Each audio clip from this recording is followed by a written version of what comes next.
Hi, my name is Smriti Khanna and I'm a palliative care physician. Hi, my name is Mahesh Menon. I'm a palliative care physician and I practice in Mumbai. And generally, I don't answer most questions unless I have a lawyer present. And today's guest on our podcast, Living Well, is Dhvani Mehta. Hello. Welcome to our podcast. Thank you very much for having me here. Uh, so, as a lawyer, you are here for a podcast called Living Well in the space of health and palliative care. That's right. So, what attracted a lawyer to this particular branch, and how did you land up with this side of the law, which faces healthcare? Actually, it was entirely by accident. It was a colleague of mine who had the prescience to realize that this would be an important legal and ethical issue.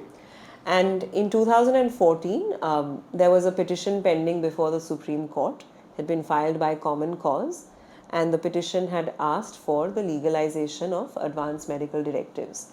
And at that time, we thought, oh, it'll be a great idea if we assist the court and provide the court with some more information on how to recognize advanced medical directives as legally valid documents. So that was our first foray into the space. And since then, and after the Supreme Court passed its judgment in 2018 and recognized the legal validity of advanced medical directives, that's when we realized that, okay, the law has somehow become a very important player in the field of palliative care. Unwillingly, I think most doctors don't want it to be such a big player, but willy-nilly, this is where we are, and therefore I have now got into this issue completely. Great, because I have, I wouldn't say suffered, but I've heard her a million times already on any topic in healthcare and palliative care that comes with end of life care. Dhvani has to be there. And she has to be there, and she does a brilliant job. So can you just, before we go into the deep dive into the questions, can you Sure. just tell us a little about the organization that you work for? And Sure. So I work with the Vidhi Centre for Legal Policy. We're a legal think tank, which is a kind of unique kind of organization in the sense that we do legal research with the aim of helping government draft better legislation. So we work quite closely with the central government as well as state governments to help them write better laws. And we also do research across a range of different areas where we think legal reform is necessary. so from what you mentioned, Yeah.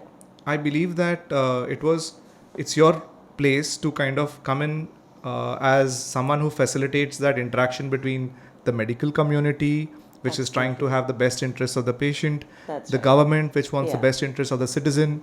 Yeah. So you're trying to kind of amalgamate all of this and help out with the technical Exactly. parts. I'm trying to be we are trying to be that bridge, although sometimes the medical community is looking to protect its own interests as well. As you will have seen in the field of palliative care, that a key issue often ends up being one about legal liability. But we are also Yeah. citizens, no? So we yes, have of course. But yes, we try and collate all that information and present it in a form that government understands and that can be issued by government in a way that makes it effective and certain for all the stakeholders. all the stakeholders. Exactly. Absolutely agreed. Yeah. Absolutely agreed. Smriti. So, coming back to what you said at the beginning about advanced medical directives. What is an advanced medical directive? There's also another term that keeps going around called a living will. That's right. Can you tell us what these two terms mean? Sure. So a living will and an advanced medical directive are essentially the same thing. They Okay. are just different terms for a document, a legal document, which is now in India finally legally valid, through which you as a person, an adult person who has the ability to make decisions about their healthcare, you can decide the kind of treatment that you wish or don't wish to receive at a time when you actually lose decision making capacity. Right. So, typically your doctor would ask you what kind of treatment you want. You would be able to refuse or agree on the spot. But there are medical conditions, as you know, where that capacity is lost, but you may still want that autonomy to extend even at a time when you can no longer communicate. So the living will is an expression. It's a record of your having applied your mind to these questions and decided how you wish to die in some sense. So especially the kinds of life-sustaining treatment you might not want to be put on, the fact that you might not want CPR, you might not want to be put on dialysis.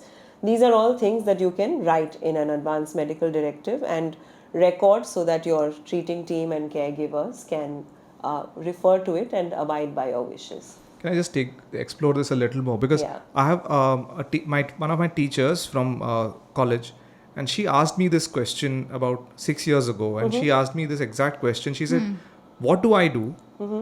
Because I'm very clear. I have seen how my mother went through her treatment when she was old, and she says that I might live to a long life, and I don't have too many people around me, and I have a particular way in which I prefer to be taken care of. Right. So Yeah. what do I tell her now? What do I tell her that what can she do when she goes to a hospital? Right.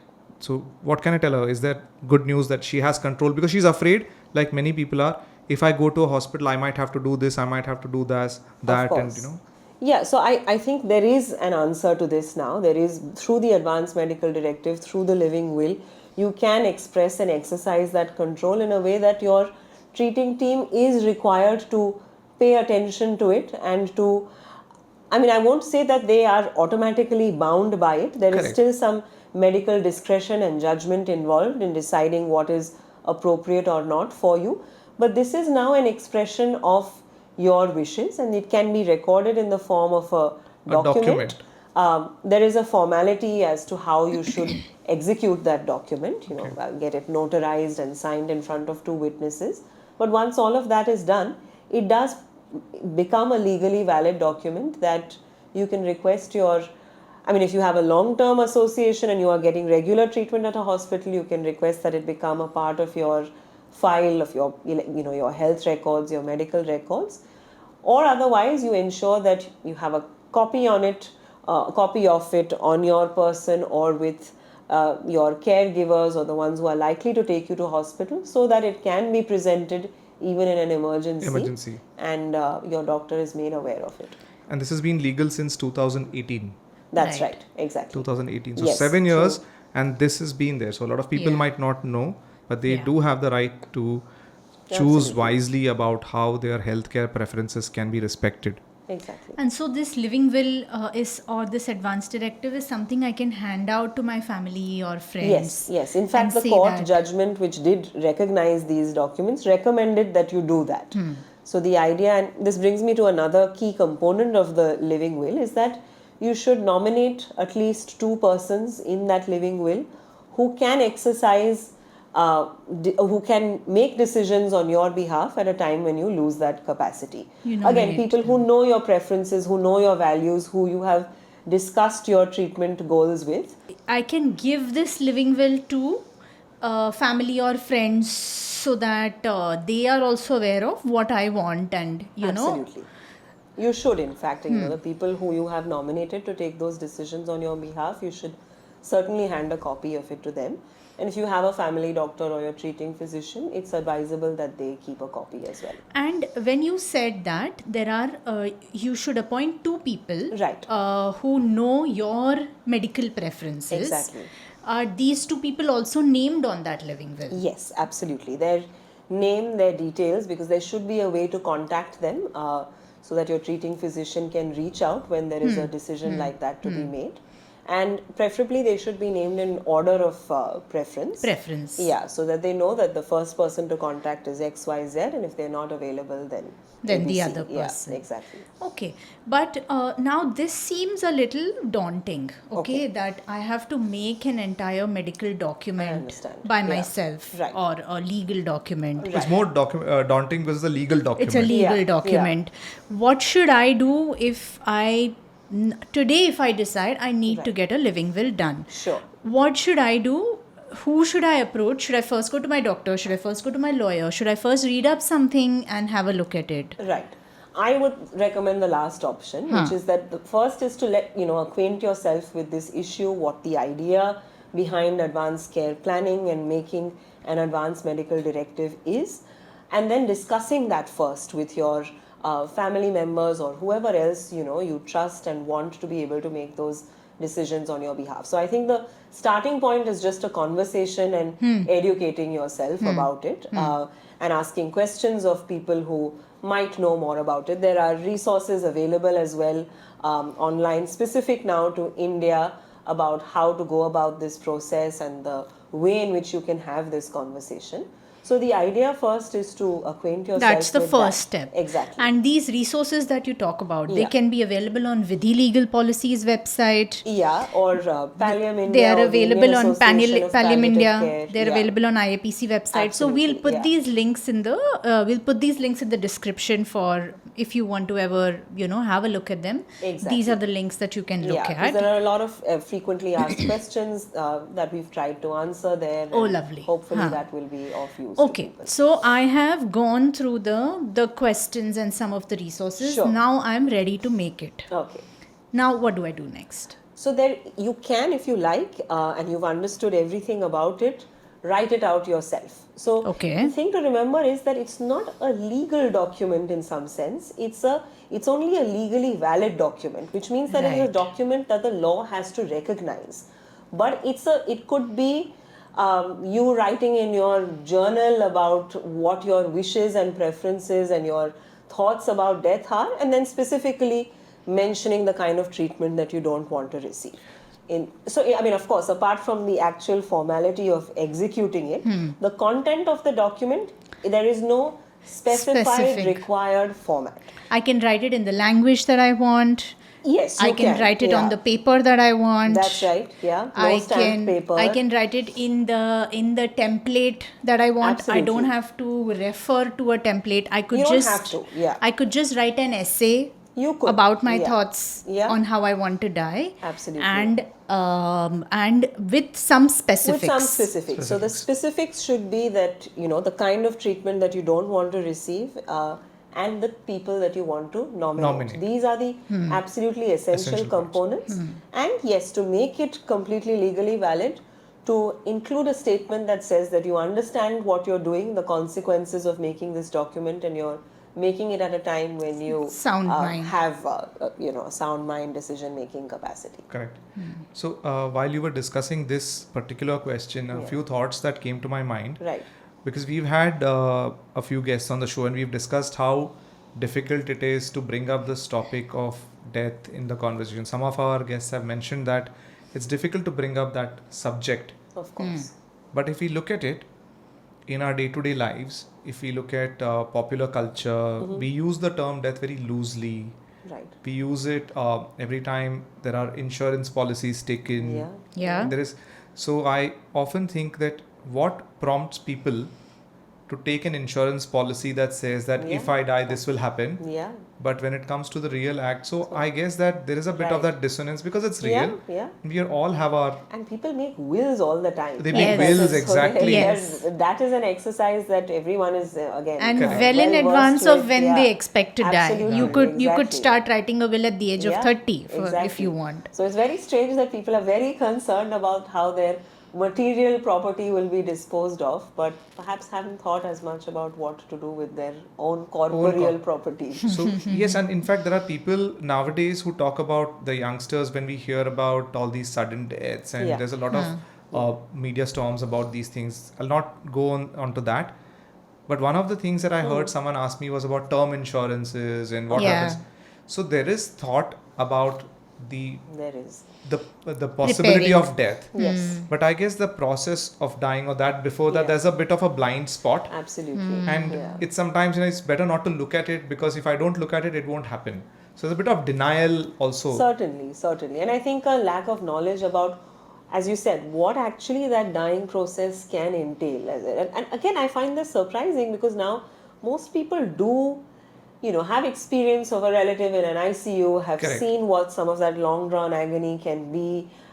They have some sense of it, but again, as you said, maybe it's okay, this won't happen to me. Yeah, so I Yeah. think opening that conversation. So the first Exactly. question that you Yeah. asked was the most vital part. Yeah. That step one is to acquaint yourself and Yeah. get that and to normalize the process that as we are born and getting that cultural maturity that we've always had it. If you look at our Right. text and scriptures and all of that, we've Yeah. had that cultural maturity, course, and yeah. somewhere things have changed, and Yeah. and I guess that's a beautiful step that you mentioned. The step one is to start it off, think about it.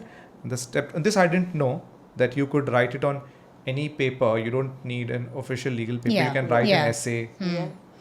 Right. Yeah, absolutely. So, okay. Back to the process. Sure. Okay, we Yeah. are now I have taken a couple of blank sheets of paper. Right. I've written down my thoughts on death. Right. I have chosen my the people who I want to represent me Right. if I am not able Got to make a decision. Right. Is there a term for these people?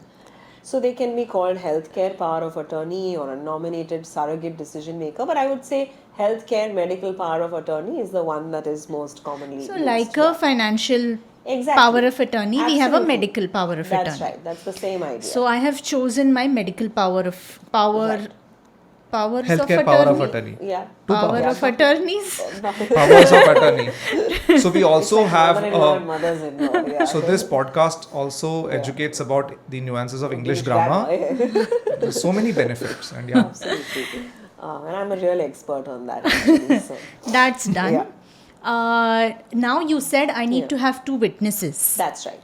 So these should preferably be 2 independent witnesses, and by that I mean they shouldn't be people who you've nominated as your healthcare power Correct. of attorney. So So anyone, I meet 2 other people who I know and I That's get them to sign yeah, this. so that you sign it in their presence, and then they sign it to attest to the fact that they have seen you signing it and everything. That we is, were all of sound mind exactly. at that Yeah, time. Yeah. Okay. And then this document is There is still one more step, Okay. which is that it has to be notarized. Okay. So, we've done this with a lot of legal documents, right? You have to Yes. sometimes get a notarized copy of your school leaving certificate Correct. or your, any other or your bank statement. Correct. And there are notaries, public as they are called, are available fairly easily and Yes. accessible fairly reasonably if you have had the opportunity of doing Correct. this kind of stuff You in may the past. yes. It's also, you can also approach a gazetted officer. Officer. So all state governments will usually have a list on their website of people who are gazetted officers who are authorized to do something like this, and along with their address, and you can reach so out this to does them and not have to be approach done in their presence. them. It does.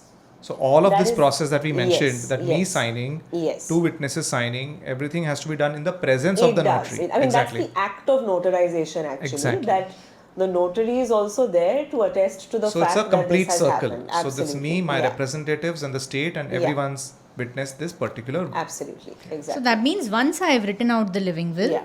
I, along with 2 witnesses, go to meet the notary. Exactly. We all You sign. can also have a notary come over. They do that as well. They do that. We all sign in each other's presence. Absolutely right. Yeah. And then the living will is complete. It's complete. Okay. So there is only one. I mean, it's complete insofar as now it is now a legally valid document. There is a one additional step which you can take, although everyone hasn't put in place the mechanisms for this to be done, which is that you send a copy of this to your local municipal body. So if it's Bombay, you would send it to someone in the BMC. In Delhi, you would send it to the Delhi Municipal Corporation or New Delhi Municipal Council. If you're in a village, you send it to your local panchayat. Ideally, all of these local authorities are supposed to have appointed some officer to act as a custodian of these documents, but that hasn't happened everywhere yet. But the news is that it's in place. In It's Maharashtra it in is. Maharashtra. It's in place. It's in place. And some states are also following suit. They're trying So to. Yeah. hopefully in the weeks and months to come, Exactly. there will be I think that by now most governments and most health ministries do know Somewhat, about it yeah, to some exactly. I don't extent. think Correct. there is complete knowledge yet. Okay. It can sometimes still be even last year I'd gone to visit the chairperson of the New Delhi Municipal Council, and the order was news to him. Right. So there is Because obviously there's so a lot much of information going on, so much actually, work they have going a on. Lot of other things coming, responsibilities as well. Correct, It's correct, very correct. hard to expect Kind them of- to know all of this. It's like your district collector has 100 obligations under 100 acts. You Correct. can't expect them to know of them all. So even if someone hasn't been appointed, you can still write a letter to, so for example, I'm living in Delhi, I've made an advance directive, I can send it off to the municipal corporation saying, look, this is what I'm supposed to be doing under the Supreme Court order. Yeah, They will figure yeah. out something. They'll figure out something, Yeah, some yeah, stopgap exactly. arrangement. Yeah. Yeah. And I should tell them what is the Supreme Court order, You the should. number You of should the tell- Supreme Court order. Absolutely right. As in, So- again, we have a draft letter like that for people who want to access it and use it to write to their local authorities. Huh. Available on the I was Vidhi coming to website. that. So the that can the also be- Vidhi, the Palliative India, the Yeah, IAPC, exactly. all of these have these resources that That's you can right. avail of. It Exactly. will tell you the name and number of the Supreme Court judgment. Absolutely. They also have templates ready Yes, to use. There is a format for Isn't an advanced it? medical directive which you can customize as well. So you Okay. can make it as detailed or as Simplified. sparse as you want. So we've if you see the sample on all of these websites, you will see where you can insert your own Details. details. Absolutely. Okay. So I have now done this. Yeah. The document is notarized. I live in Maharashtra, so I will either send it across to my ward office, Exactly. or I will go to the ward office where I reside, Yeah. and try and submit it there. Of course. I should also let my doctors Your or the family circle doctor, of yeah. doctors that are taking care of me Absolutely. know Yeah. about this. Yeah. So And ideally, they should try and incorporate it into your medical records. So it Yeah. could be into my it could get into my patient file. Exactly, If yeah. the hospital that I frequently visit has an electronic medical Yeah, record, yeah, absolutely. it should be scanned and put up there. Exactly. If there are some other specialists that I'm seeing apart from my primary care physician, Yeah. I should let I them think so, know. yeah.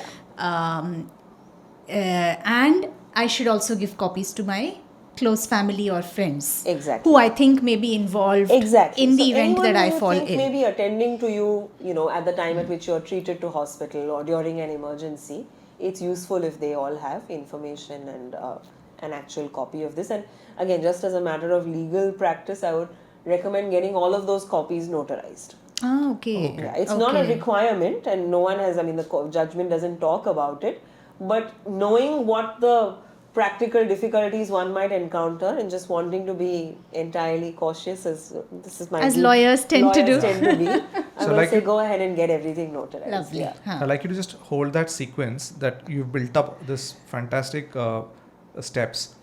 Now I'm just going to take a small segue here, and I'm going to be that devil's advocate. So wow. So here what we'll do is now someone comes to me with a living will. As a doctor. As a patient, and I'm a doctor, I'm the Okay, doctor, right. and someone comes up to us with a living will. I'm the healthcare system. Yeah. Okay. And the healthcare system says, fine, there's a Supreme Court ruling in place. And there's an argument I've heard in some discussions where they say, as far as I understand the law I'm telling you that we know that the living will flows from the right to life, Article That's 21. Right. Yeah, that's right. But there are those who start quoting the Indian Medical Code of Ethics, which says that we cannot deny treatment in an emergency. Okay. So sometimes some people mistake the two. They say that Right. emergency, if someone comes, Yeah. I am obligated to treat. I'm not going to look at any document that they present. Right. How legally correct is this approach? No, I would say that it's not either ethically or legally sound. Because again, even the code of professional ethics that we're talking about does contemplate withdrawal of medical treatment. Now the fact is that the living will, the advanced medical directive, is a legally valid document, and therefore there is a duty on the doctor who is presented with it to at least read it and determine whether it applies in that particular situation. Exactly. So that diligence, it is now legally, it's our ethical and legal responsibility to at least listen to the wishes of. I would argue that you can't discount it, all. in this manner. And in fact, of course, we don't have the same kind of legal regime that we have, that exists in the US. But over there, ignoring a do not attempt resuscitation order or an advanced medical directive of this nature will actually attract a wrongful life suit. Correct. I've wrongfully been made to live when I didn't want to.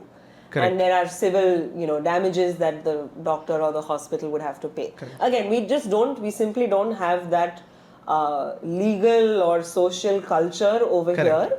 But yeah, I would still argue that it's a professional obligation of the medical professional to respect and at least pay heed to that advanced medical directive. So the take-home message from this Yeah. particular conversation is that as healthcare professionals, Yeah. it is our responsibility to take this into consideration because it represents the legal and the wishes of our patient, who is Absolutely. our responsibility to treat. Yeah, So we cannot just say that, okay, it's an emergency, because that is like a forced, fake autonomy. We are giving them, Yeah, absolutely. And I mean, just to, put it in perspective, you would, even as a doctor here in India, if you were to provide forcible treatment to a person who had the capacity at that time to refuse it, you would be criminally punished for it. Right. And a living will, an advanced medical directive, is an extension of the same kind of autonomy. So they are essentially the same thing. It's in another form because that person can no longer communicate. Correct. So you've brought out two beautiful points. The first point, again, a message to any doctors, young doctors who are going through this, who see this, is that one, patients in India, citizens of our country, have the right to refuse life-sustaining treatment if they are in the sense of mind. If they are Absolutely, and I would say that that extends to non-citizens as well, because the of right, a country, absolutely, you're right. under Yeah. Article See, 21 lawyer, extends to all persons, not even citizens. citizens. Okay. So this is applicable All persons, across see? the board. Yeah.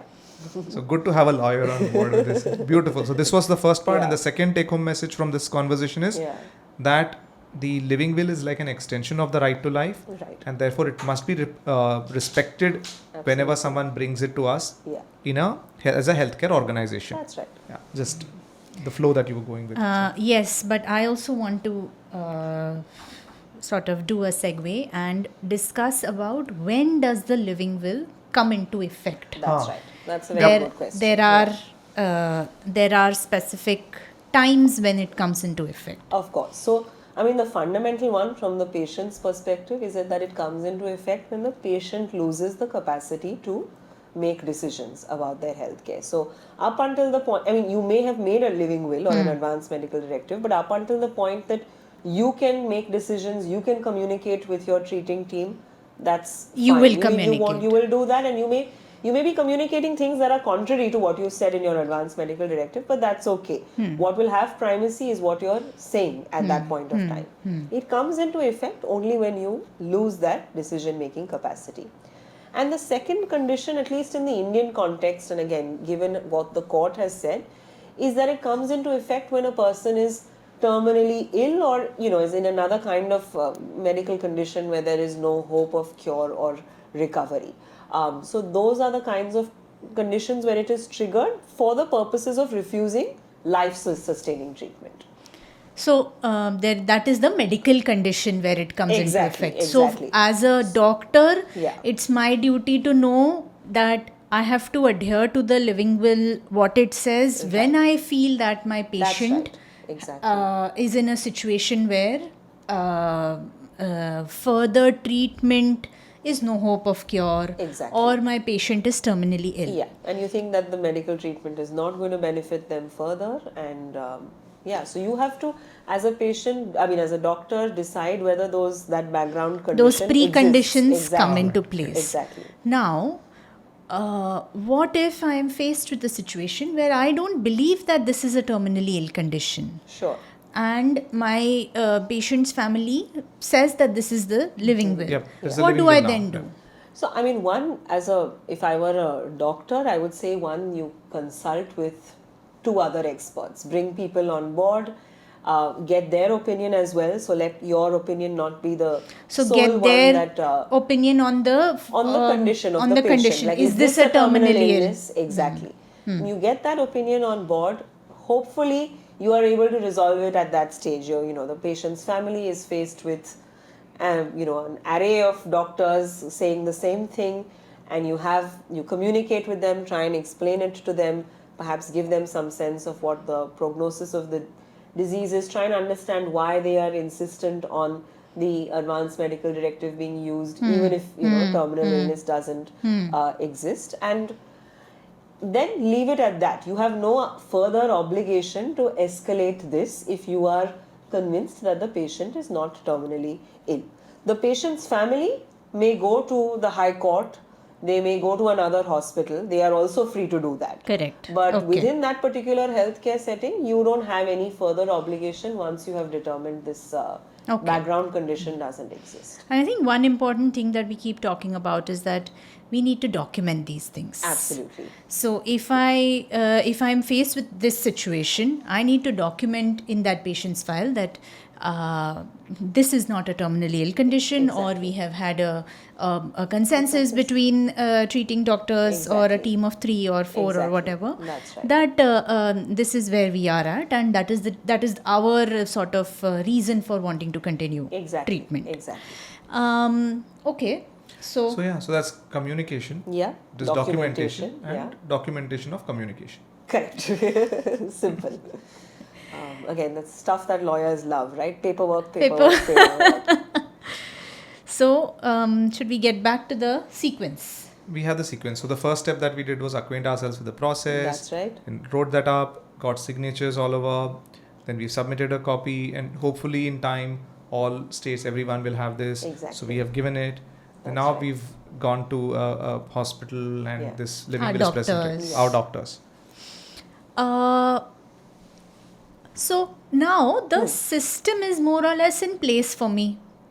As a patient, yes. And up until the point of making that directive and having your doctor read it, that system is in place. That is more or less in place for me. What else do I or my family need to know? Right.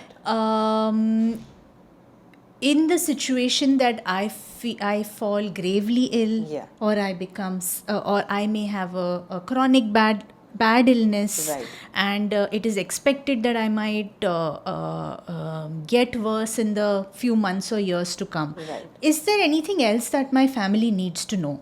Do they need to know, okay, do they have to make decisions about, okay, we should either decide about which hospital we're going to go to, so that we know that our living will is in that place. Correct, and correct. we can just acquaint the hospital with this. Absolutely.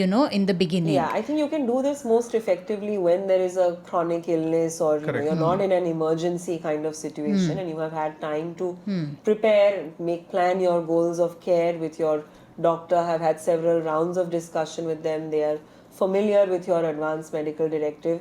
If all of this has happened, then the actual implementation and execution of adherence to your wishes and preferences shouldn't be a problem. Is easier. Exactly. Of course, it may so happen that there is an emergency in another state or any other place. Yeah. And I may go there, my family might take me there, Right. but even there the living will apply. It should. I mean, I don't know whether I should get into this because it's a highly legalistic point, but the reason why the living will is deposited with your local authority is that it's supposed to act as a repository, and so that when you do present another copy to your doctor in the hospital, there can be a comparison between the two, and the doctor can check whether this is genuine and authentic or not. Now, it's in theory a good idea, so that doctors feel that they are Safe. And they are not they can be convinced of the authenticity of that directive, but the mechanism to actually operationalize this is not in place at all. So if I've deposited my living will with the BMC here in Bombay and I'm hospitalized in Surat, the doctor there is not going to know to contact the BMC. Like, none of that system has been worked out at all. And frankly, this can perhaps most effectively happen when this becomes a digital AMD of some sort, and there are interoperable hospital records across various Across systems the country. across the country. We're a long way From there. From there. Yeah. And Okay. Also, that whole conversation swivels on that basic principle that lawyers practices thrive on trust. Trust, exactly.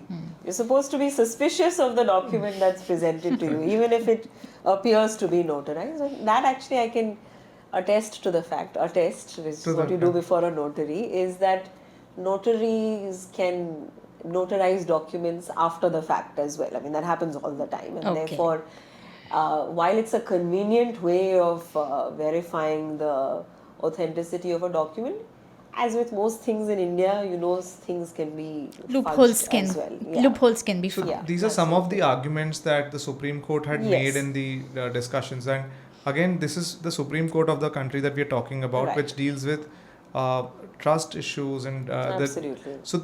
there will be challenges. Absolutely. So as Yeah. suppose as an intensivist, Yeah. and there's someone who comes, so my job is to ascertain whether medically I feel that any further treatment will benefit this person or Right. not, Yeah, whether whatever treatment we are doing, which is expensive treatment, Yeah. invasive treatment, exactly. whether it will benefit them and the Yeah. family or Yeah. not. Exactly. If that is the Because- case, yeah. Yeah. Because technically, if you, with or without the presence of a living will, Yeah. if you feel that a patient is terminally ill, it is your job to It's- tell To the tell the family family anyway. Absolutely. that they are terminally ill. Absolutely. So there's no diversion from standard medical No, Medical practice. practice not at here. all. Yeah, not at all.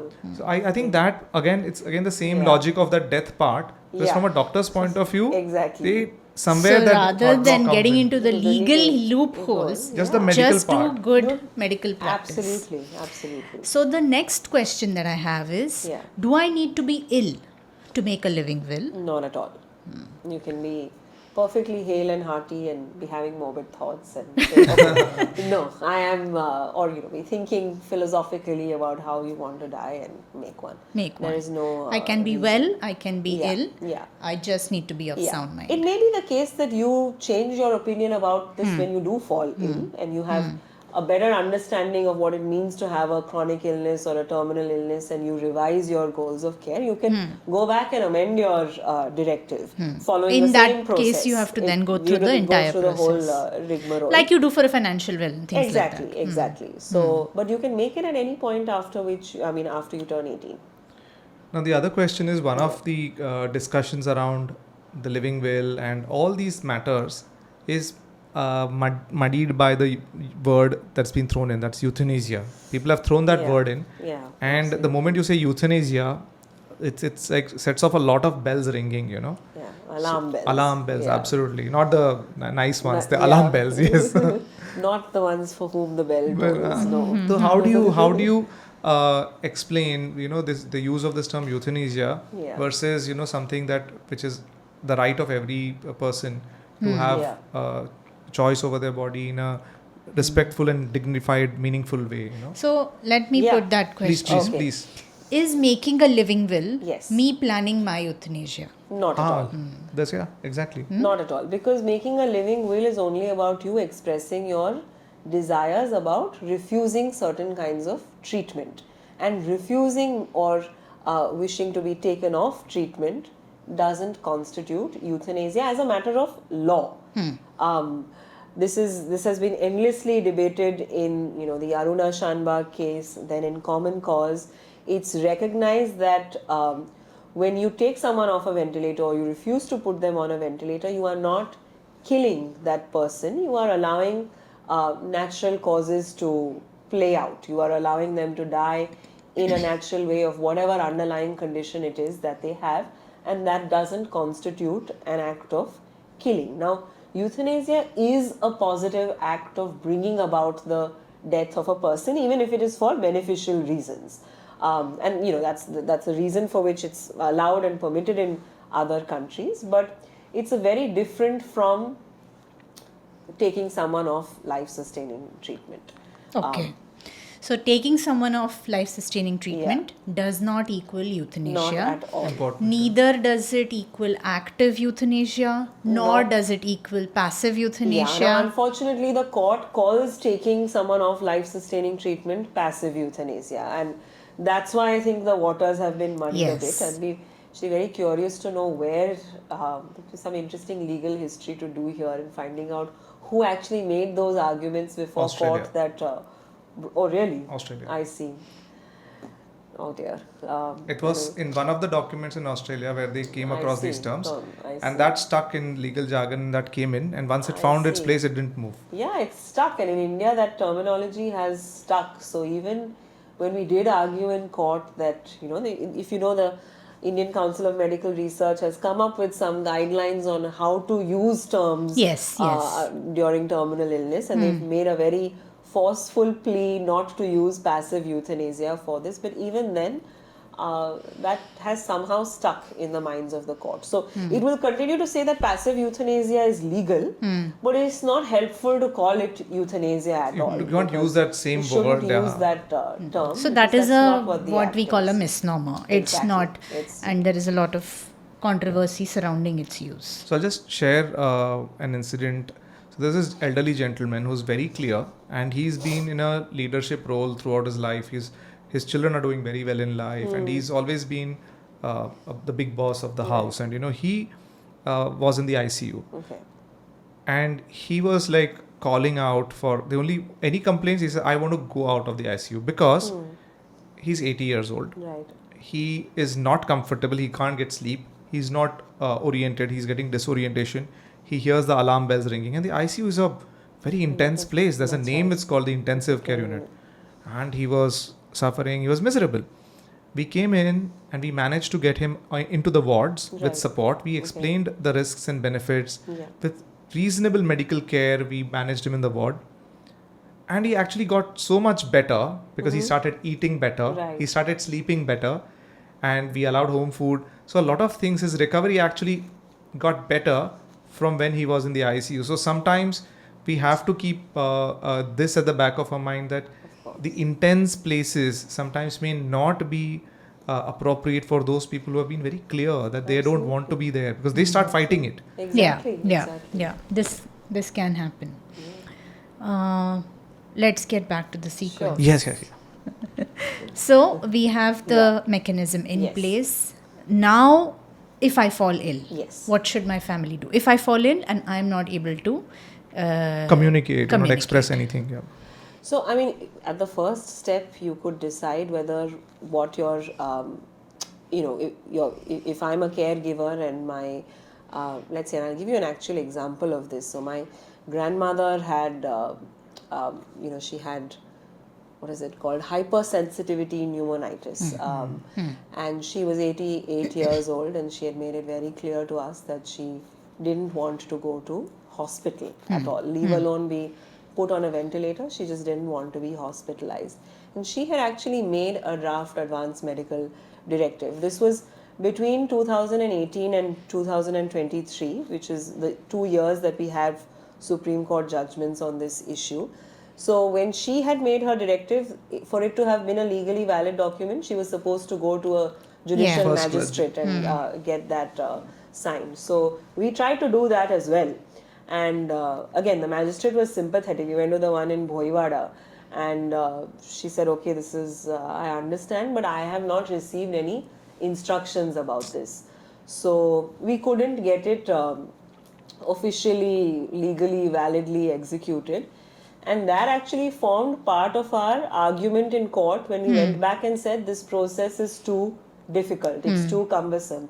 I have an 88-year-old grandmother who wanted to make it but couldn't because of the process that the court laid down. And then that's how ultimately the court said, okay, you don't have to go to a magistrate, you can notarize, you can have it notarized. Oh, lovely. So at the first step as a caregiver, what we did was respect her directive and not take her to hospital. And at that time, we had brought in on board a palliative care physician who had told us how to manage her distress at home, and that's what happened, and she passed away peacefully at home. So now, I think the first step as a caregiver is to, understand The place of care. Yeah, exactly. And, understand from your, the person you're providing that care to also their wishes about hospitalization. Yes. If they do want hospitalization, of course, you take them there, but you go with a copy of the directive and try and have a conversation with the treating team there that this is what has, maybe it's a team that you've already had that conversation with and they're acquainted with the directive. If they're not, you present them with a copy of that and tell them that this is what your, the patient So at this wishes. point, Yeah. I'm actually going to pull out the directive on my phone. Sure, please. I'm going to use the one that is there on the Vidhi Legal Policy website Yeah. and look at it. Where did it go? And this is a 7-page directive. Right. There is quite a lot to read. Okay. So I think that, as you said, the first Yeah. step is just read through it without, trying to fill it up or Right, any of those exactly, things. exactly. Now, in this, Yeah. it is written that I direct the withholding or withdrawing of the following medical procedures. Right. And there is a list of medical procedures. yeah. I'm going to read out some of them. Sure. And this is the ones where I have to say yes or no. Exactly. Correct? I Exactly. want this, tick yes. Absolutely. I don't want this, tick no. Yeah. So there is cardiopulmonary resuscitation or Right. CPR. There is intravenous fluids and medicines, Yeah. including antibiotics, Yeah. excluding those that provide pain relief. Right. There is dialysis. There is ventilation or artificial life support. There is chemotherapy. There is surgery. Right. There is artificial nutrition and hydration, which is feeds or fluids through a Exactly. stomach tube or Tube, a yeah. nose tube. Yeah.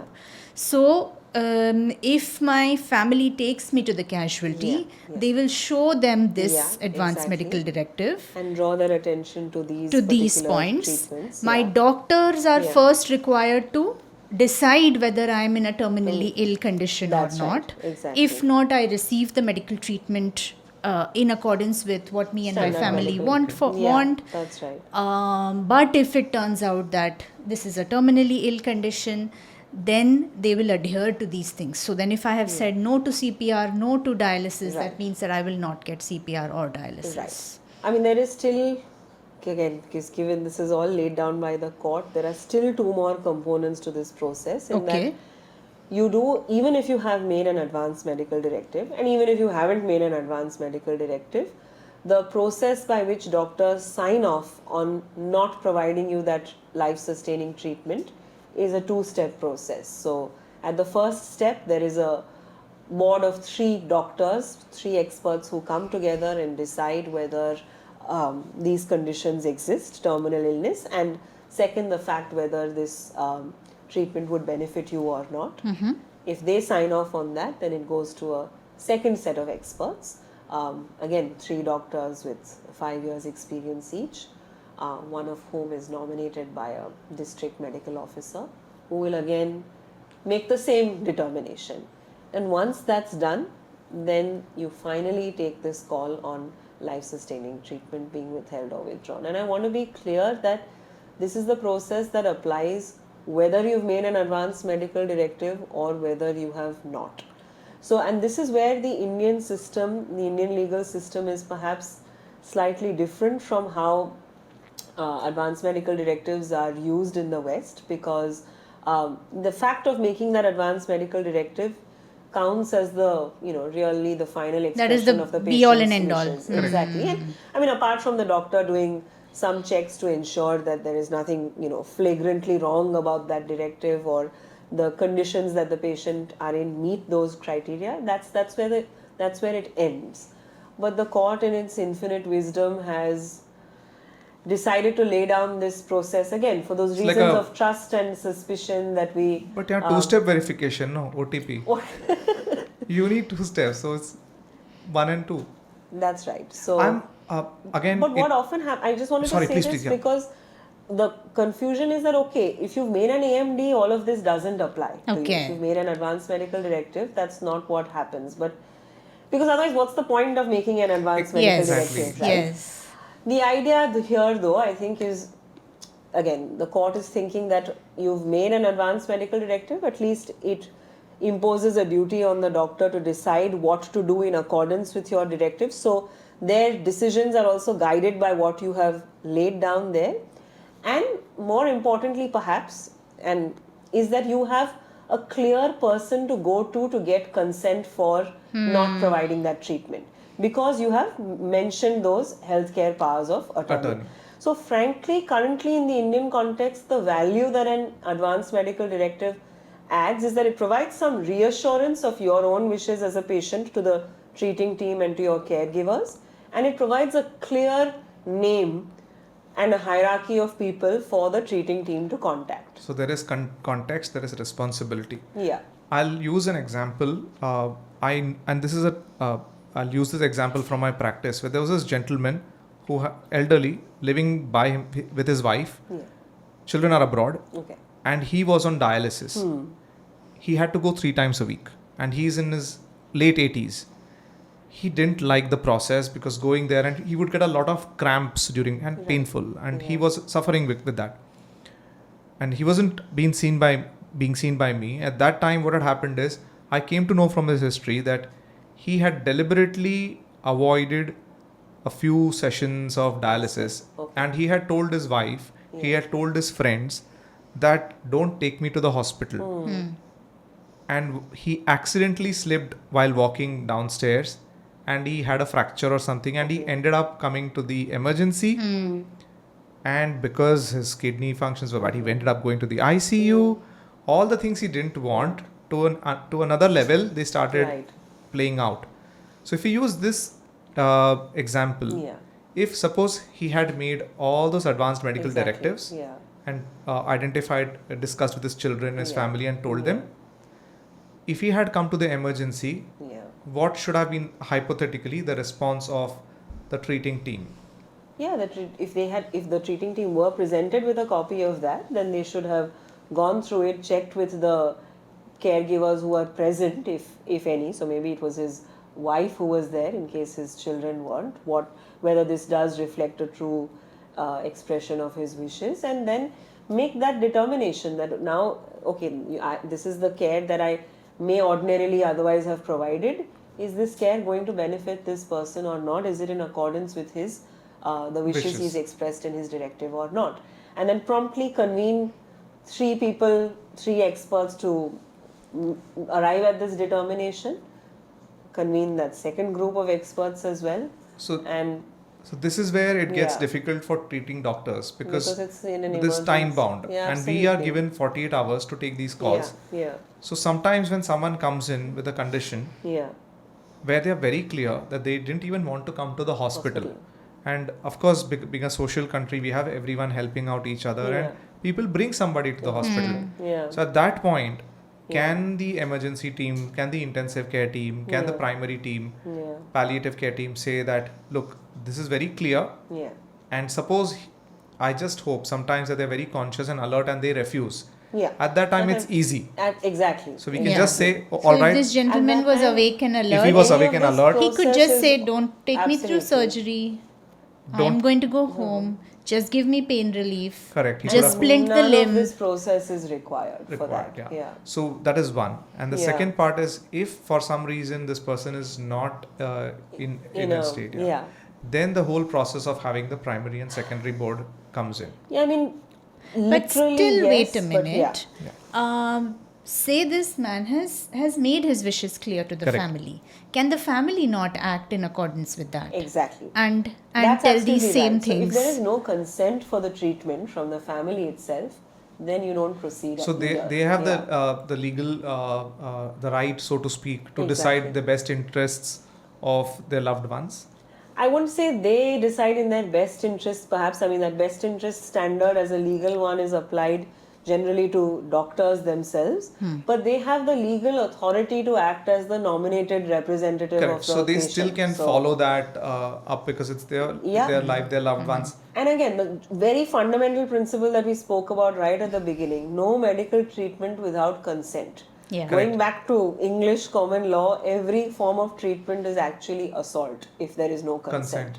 Which is our law also. Yeah, it is. So in this case, if the patient can't consent, you still need consent from the family and the caregivers. And if the caregivers are very clear that no, we don't want him to be hospitalized, then that's also So I think the other thing that yes, legally it helps with the healthcare power of attorney, but otherwise just the act of sitting down and making a living will helps you crystallize your thoughts in your mind.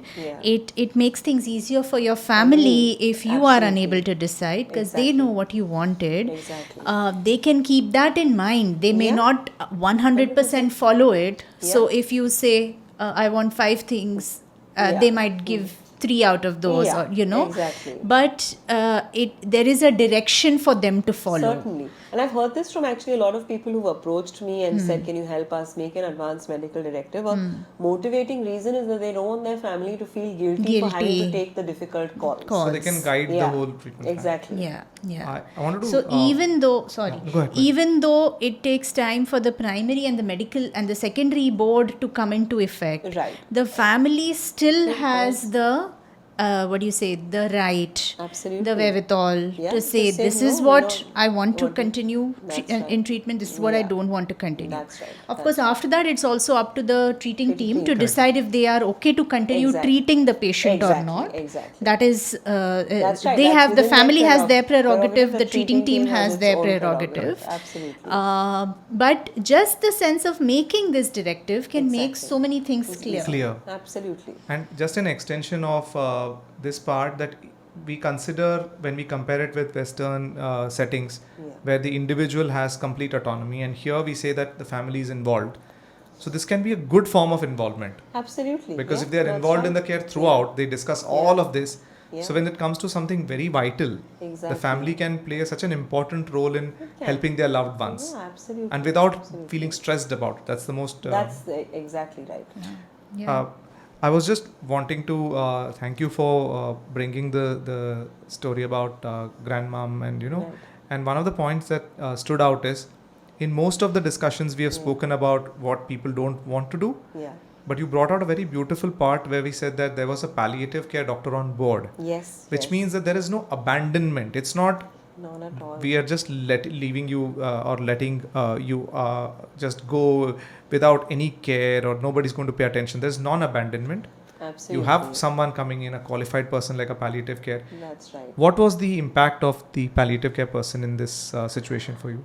I mean, it was great because we had reached a stage where, the pulmonologist kept prescribing tests and medication after medication, and that was disorienting her. She was not, she was not the grandmother that we knew and recognized, and we didn't want to see her like that either. And we knew that this is not how she would want to be.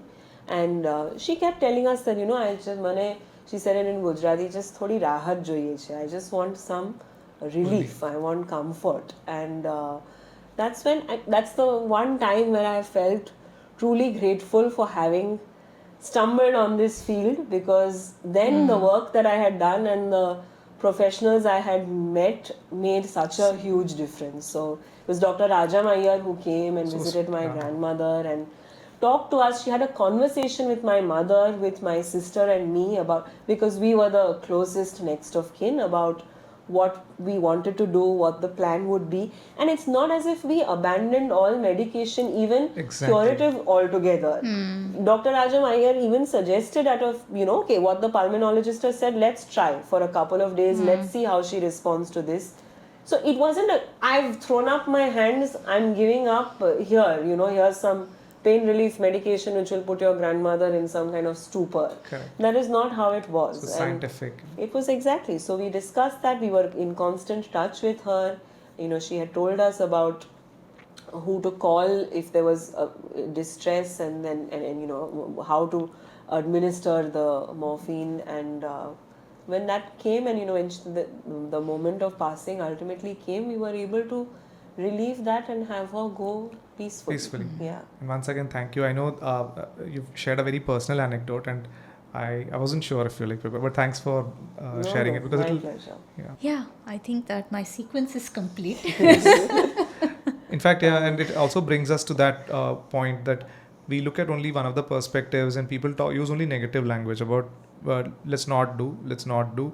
What they don't focus on is what we are doing. Yeah. And this is a message out to all those people who practice the care of people with advanced illnesses. So you don't need to be a palliative care specialist, but general basic palliative care principles, when disease-directed treatment is not possible, still have a very important role in clinical medicine. We are not even talking law, we're just talking hardcore science. Exactly. You can do a lot of meaningful work.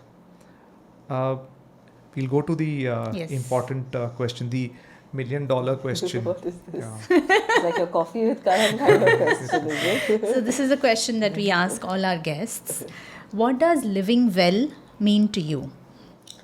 To me, it means being able to be physically and mentally active in a way that allows me to fulfill the primary roles that I see for myself. So I won't mind so much if I can't be a lawyer anymore, but I would still like to be a mother and a sister and a daughter and be able to be independent. So this is what living well would mean to me. Yeah. Sure. We have reached the pinnacle of rhyming because we are talking about a living will on a living well podcast. Wow. No, in fact, This is it. I think we can stop. we here, can Mahesh. stop here. I've and lost the will that's to it. live. So thank you once again for Thank you, my making it. pleasure. Thank you Those so who much, don't know, Dhvani. she's flown in all the way From Delhi. No incentive do needed this to come podcast, back and to Bombay. just the Yeah. product placements were enough to fund her travel. No. She's done it by herself, and we're really Thank you so much. grateful for My doing pleasure. this. Thank Yeah. you a lot. Yeah. Thank you. Thank you.